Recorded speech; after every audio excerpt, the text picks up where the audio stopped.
Praise lord. ఈరోజు దేవుని వాగ్దానము, నీ ఆవరణంలో ఒక దినము గడుపుట 1000 దినముల కంటే శ్రేష్టము. భక్తిహీనుల గుడారములలో నివసించుట కంటే నా దేవుని మందిర ద్వారమునొద్ద నుండుట నాకిష్టము. కీర్తన 84:10. దేవుడు సృష్టిని 6 దినములు చేసి ముగించాడు. అది మంచిదిగా ఉండాలి, మానవాళికి ఉపయోగకరంగా ఉండాలి అనుకున్నాడు. దేవుడు మానవుణ్ణి నేలమంటితో నిర్మించి జీవాత్మ ఊదాడు. ఎల్లప్పుడూ నరుడు తనను అంటిపెట్టుకోవాలని, నడికట్టుగా ఉండాలని ఆశపడ్డాడు. కానీ మనము మన స్వార్థంతో అనేకమైన పనులు కల్పించుకొని 7వ దినము విశ్రాంతి దినమును పరిశుద్ధంగా ఆలయముకు వెళ్ళి ఆరాధించుటకు వెనకడుగు వేస్తున్నాము, మర్చిపోతున్నాము. దేవునికి మన సమయాన్ని ఇవ్వక దొంగిలించుకుంటున్నాము.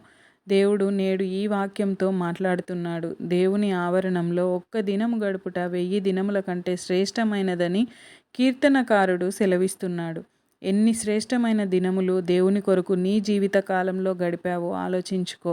దావీదంటాడు, చిరకాలం యెహోవా మందిరంలో నివాసం ఉంటానని దేవునితో ఒప్పందం చేసుకుంటాడు. మరి నీవు నేను కూడా ఒక్క దినం గడుపుటకు సిద్ధపడదామా? దేవుడు మిమ్మును దీవించునుగాక. ఆమేన్.